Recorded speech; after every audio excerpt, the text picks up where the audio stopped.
Здраво на сите, јас сум Виктор Апостоловски и добре дојдовте во Кој те праша. Дел од вас ме знат од македонскиот идол.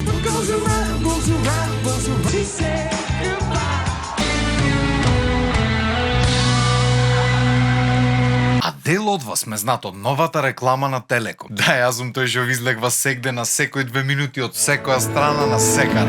I can't see me loving nobody but you for all my life. Уште од фрижидер ми немам излезено. Но моментално работиме на случајот. Okay. Шала на страна, сега кога 2020 е конечно зад нас, фала Богу.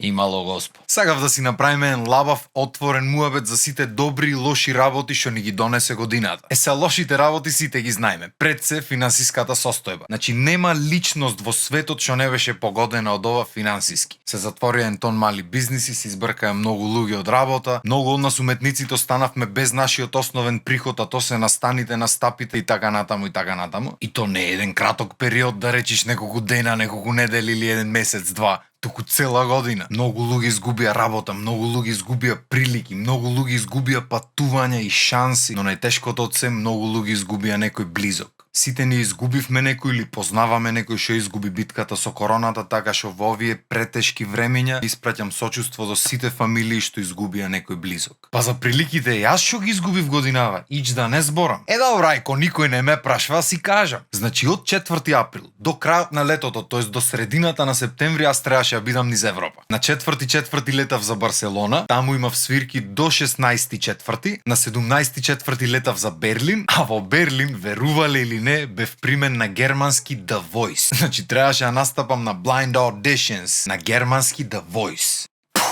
Не се. На 19.4 требаше да летам за Париз. Шо барав во Париз? Па во Париз требаше да се одржи еден надпревар што уствари амерички, што прв пат се дешава во Европа, што го организираат продуцентите на Ријана, Дрейк, Лил Уейн и така натаму и така натаму. Истите тие се и судии на надпреварот и сето тоа немаше да биде толку посебно ако јас не бев примен во топ 10. Значи веќе имаше онлайн гласање кое јас нигде не го споделив. Значи оставив тамошната публика ме гласа, пошто сакав да видам до кај ќе стигнам без ничија помош. Епа, стигнав до топ 10. Арно, ама корона. Али ај си викаш како за сите, така и за мен. И после тоа останав уште недела дена во Париз, кај што имав неколку свирчиња договорени, па летав за Келн. Па од Келн во Милано, таму требаше да дзирнам Верона, па да летнам до Рим, па после тоа од Рим да летам за Прага. И на сите тие места требаше да имам свирки. Па од таму се враќав недела дена во Македонија, не за друго да се исперам ко човек. Па после тоа летав на Иос. Што се дешава на Иос? Ај ќе видам неколку снимчиња.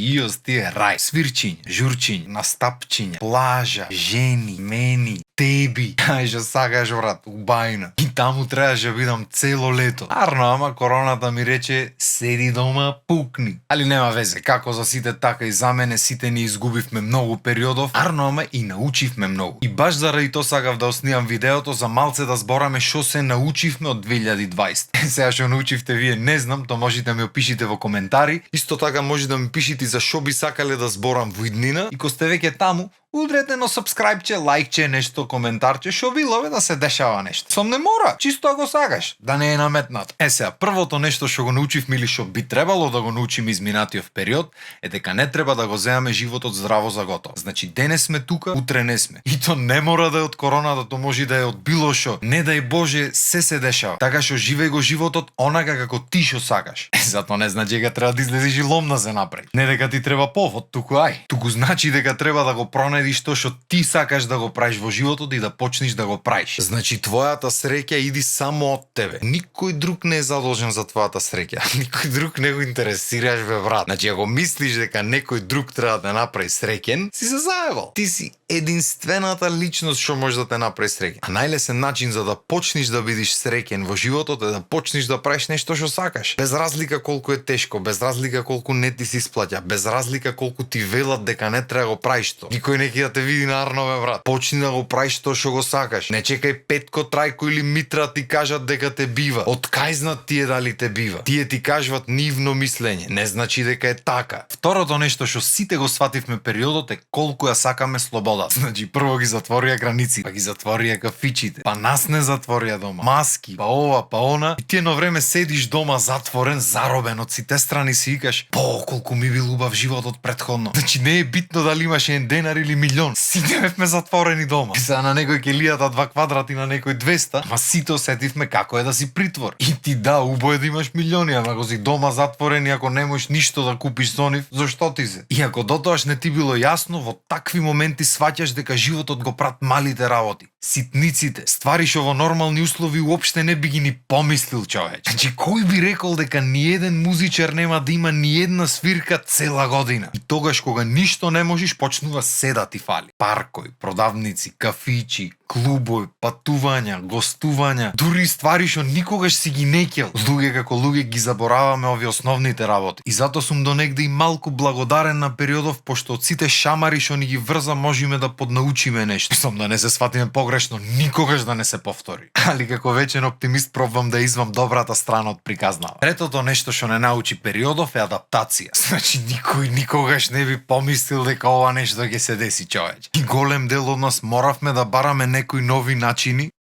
Пример велим. И да бидиме креативни, да научиме нешто ново, за да можеме да продолжиме да го правиме тоа што го сакаме на еден поинаков начин. И да бидам искрен, мене лично како артист, одлично ми дојде овај шамарот од короната за да се освестам малце и да почнам да наоѓам некои нови начини за мојата музика полесно да стигне до вас. Така што годинава конечно влегов во 21 век.